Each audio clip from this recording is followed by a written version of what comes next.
Have you ever stopped to think, like really think, about the things you're absolutely certain of? You know, those bedrock truths you build your whole understanding on? Hmm. What if those solid walls, those facts, are actually more like doorways? Doorways. Yeah, not the end of the journey, but beginning of a much wider exploration. Oh, I like that. I like that a lot. That's a really cool way to think about it. And it actually perfectly sets the stage for our deep dive today. Right. It's all about, well, it's all about shifting how we see what it really means to know something, you know? Totally. It's like not just accepting things at face value, but peeling back the layers and seeing what's underneath. Exactly. And to help us peel back those layers, we're going to be diving deep into the work of Kiersey McKinnon, specifically her article, Who Knows the Known? Ah, that's a great one. It is. And the material you sent over really digs into this whole idea of the known. Like, how do we even build that in our minds? What are those hidden assumptions we often don't even realize are there? Right, right. And maybe most importantly, how does the known change as we grow and learn? Exactly. It's not about saying everything you believe is wrong. That's not it at all. No, no. It's more about understanding how we even come to know anything in the first place. Yeah. You know, like what's that process even like? Yeah, and how can we stay open to seeing, deeper levels of understanding? Because they're always there, right? They are. So today, our mission, should we choose to accept it, I do. is to really unpack McKinnon's main points and to see how she challenges us to question what we think we already know, how our minds develop, and how this known isn't static, but it's actually alive and always changing. I love it. Let's do it. Okay. And right off the bat, she says that even science, which we often think of as like the ultimate source of truth, Right, right. even science leaves so many questions about human experience unanswered.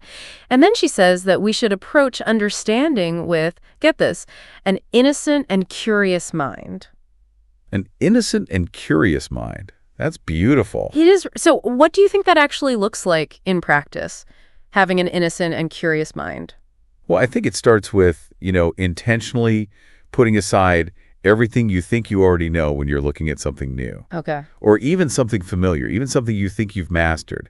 Kind of like, a child seeing the world for the first time. Oh, that's good. With that total openness, no judgment. Yeah. Seeing things with fresh eyes. Not just filtering everything through what you already think. Oh, that's so good. It's like, she's asking us, what are you holding on to right now? Maybe without even realizing it, about a topic you think you've totally mastered, Yeah, yeah. It's kind of a wake-up call. It is. Then she hits us with these like really powerful questions for self-reflection. What do you believe you are seeing? How much truth do you think that perception actually holds? Whoa. And then, what if you were, at least in part, mistaken? Yeah, those are big questions. Right. What do you even do with that? Well, I think they're meant to challenge us, to really question the very foundation of what we think we understand. Because we're so used to, assuming our perceptions are accurate and complete. Like what we see is all there is. Right, right. But these questions, they're kind of like a gentle nudge, a little reminder that maybe we don't have the whole picture, that maybe there's more to see. Yeah, and this leads us into what she says about the difference between, okay, get ready for this, the story and content of awareness and the structures underneath. Structures underneath. Ooh, that's getting juicy. I know, right? So think about it. When we're learning something new, let's say, I don't know how to play the piano. Okay, yeah. The story is all the notes, the chords, the techniques. Right. But what are these structures underneath? What is she talking about? Well, think of those structures as the fundamental principles behind how the piano even works, the physics of sound, or even the processes happening in your brain that let you learn and coordinate your fingers to play those notes. Oh, okay. It's the deeper framework that not only allows you to play a certain piece, but to understand music itself, to improvise, to create something new. Wow. So it's not just about knowing the notes, but about understanding the deeper mechanics of the music. Right, exactly. And McKinnon's saying that understanding these deeper structures, not just the surface stuff, is where real insight and personal growth happen. Totally. It's like it creates a much more adaptable understanding. If you just know the story, like the sheet music, Yeah. you're limited to that one piece. But if you get the underlying structure, the music theory, the technique, then you can apply that to so many different kinds of music. And it's not just music, right? This applies to everything. Oh, I see. It's a much bigger idea. Yeah. And, McKinnon also talks about what we tend to focus on when things go wrong. Oh, that's interesting. What does she say? She says, like, it's easy to blame outside things, your environment, how you were raised, bad luck. Right. But she says the first thing you should do is look at your own inner reality. Your inner reality. Because she says that acts as your own environment, your own context, your own consciousness. Wow, that's powerful. It's like taking responsibility for how you see the world. Exactly. It's about recognizing that your internal state, how you think and feel, that plays a huge role in how you experience life. And how you understand it, yeah. Yeah, blaming outside things can sometimes be a way to avoid looking inward, which can be tough. Okay, so we're going deep here, looking at these underlying structures. But then McKinnon introduces this whole concept of a three-folding reciprocal pattern. The mind's eye. The mind's eye, yes. And she connects this to how we develop as humans. This is getting pretty complex. It is, but stick with me. She sees consciousness as unfolding in a kind of fractal pattern. You know how a fern, like each frond, looks like a smaller version of the whole plant? Yeah, yeah. It's kind of like that. Our understanding evolves in these repeating cycles. Oh, okay. So she describes it as moving from a fixed understanding to a point of tension where something challenges that fixed view. Then we observe and reflect on that tension. Makes sense. And finally, we arrive at a new level of awareness and meaning-making. And then the whole cycle starts again. Exactly. I see. And to illustrate this, she actually uses the Fibonacci spiral. Ah, the Fibonacci spiral. Yeah, as a visual representation of how our perspective widens and how we start to understand more and more. Right. Think of a seashell or a sunflower. Beautiful. Beautiful. It's that spiraling pattern. That's how our understanding grows.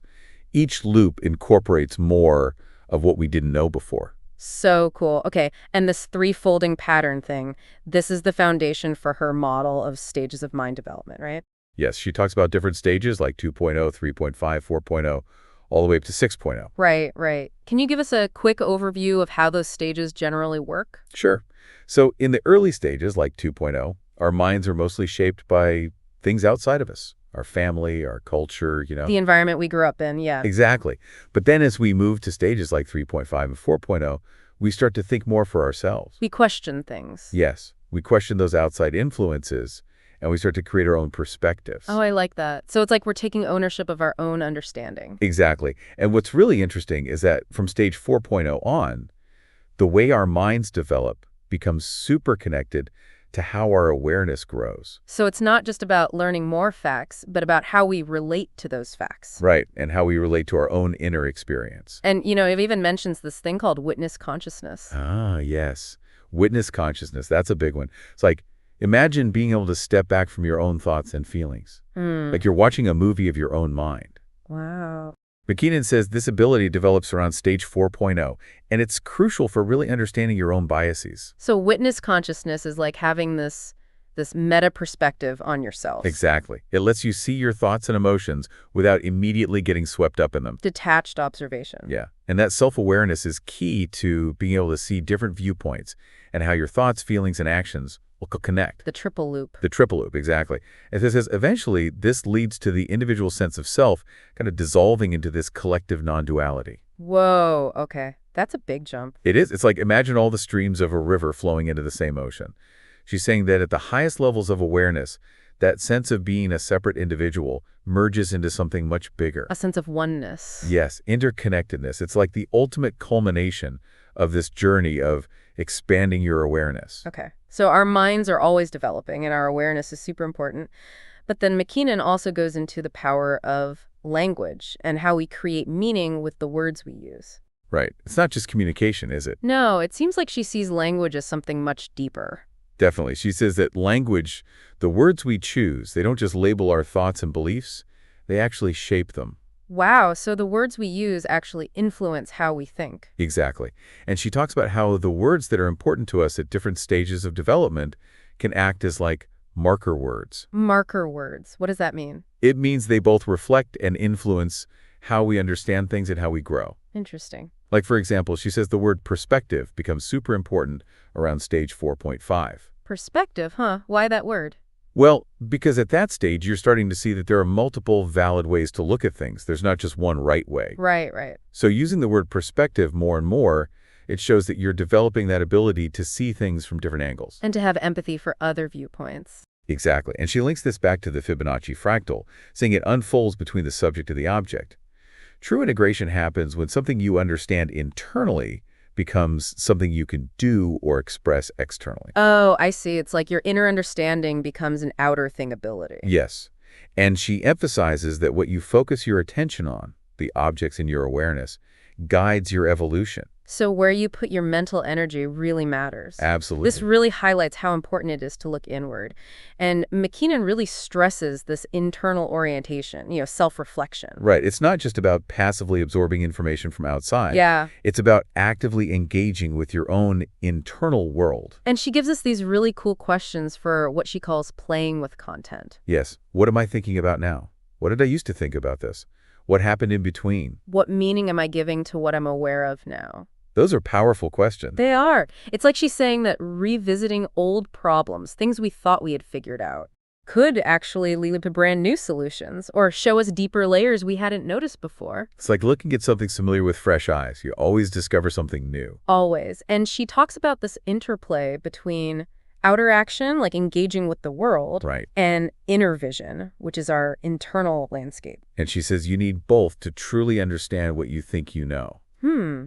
And by inner vision, she's talking about things like imagination, intuition, meditation, even mental simulations. It's like actively using your imagination. Exactly. And she specifically mentions meditation as a powerful way to become more aware of your own internal processes. To quiet the mind and listen to your inner self. Yes, and to dissolve those layers of known that have been shaped by outside influences. Okay, so this is all about unpacking what we think we know, but then she brings up this idea of blind spots of our knowledge. She even says the quadrant that you don't see, which owns you. Ooh, that's a little scary. I know, right? Like there are things we're not even aware of that are controlling us. Yeah, and she's saying that our current understanding always has limitations. There are always things we don't see. Right. But she doesn't leave us there. She also says that the known is always changing. So what's outside our awareness now might be something we discover in the future. And she sees creating meaning as the next step after we start to let go of those fixed ideas of the known. It makes sense. Once you free yourself from those limitations, you can start to create new meaning. Right. You become more open to different possibilities and interpretations. And she also talks about how important things like belief, hope, and faith are. Yeah. She says those are crucial for dealing with uncertainty, for continuing to explore and finding joy even when things feel meaningless.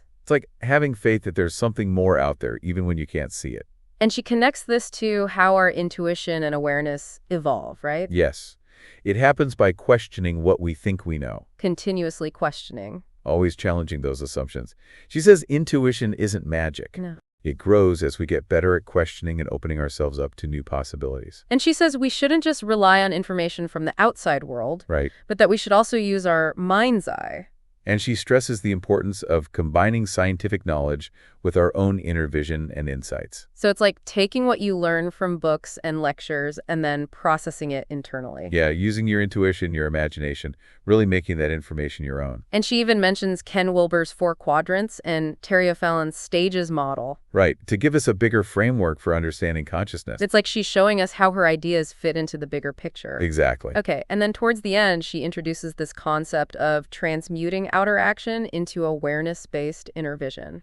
Interesting. And she links this to the dreaming line and the dreamer. The source of all consciousness. Wow, it's like our inner world isn't just a reflection of the outside, it's actively shaping our experience. That's a powerful thought. So what McKinnon is saying is that the known isn't a static collection of facts. Right. It's a dynamic process of unfolding, of questioning, of reframing our perspective, and constantly upgrading our understanding throughout our lives. It's a lifelong journey of exploration and discovery. Exactly. And she brings it back to the individual saying, you are the means of knowing, but this knowing is fluid and always changing. Yeah. It's like you're constantly evolving and your understanding evolves with you. And she even acknowledges that this can be confusing. Like who are we in this moment? Who are we becoming? What are our guiding principles? Yeah, it's like trying to grab onto water. Right. It's constantly changing. And she ends with that amazing Carl Jung quote about creativity. He says it's the unconscious activating these archetypal images that we then shape into something new. And by doing that, we reconnect with the deepest springs of life.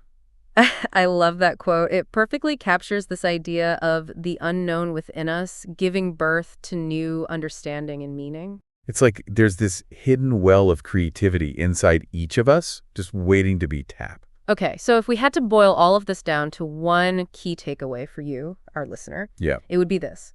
Don't see the known as something fixed and unchanging. See it as a living, breathing landscape that's always waiting to be explored. It's about questioning everything, being curious, and letting your understanding grow and evolve as you do. Exactly. And for those of you who, like us, love to learn new things, And want to do it quickly and thoroughly. this is huge. It means every new piece of information isn't the end, it's a new beginning. And those big aha moments come when you look beyond the surface and start to question those hidden assumptions. Absolutely. So always ask why and what if. Be curious. Be curious. Now, here's a final thought for you to ponder. What's something you know for sure, something you never question? Something is just a fact in your mind, What if you approach that with fresh eyes with curiosity. and a willingness to be wrong, even a little bit? What might you discover then? That's something to think about. It is. It's a challenge to always stay open, to keep learning and growing. And to remember that the known is never truly finished. It's always unfolding. It's a journey. A beautiful journey. Beautiful journey.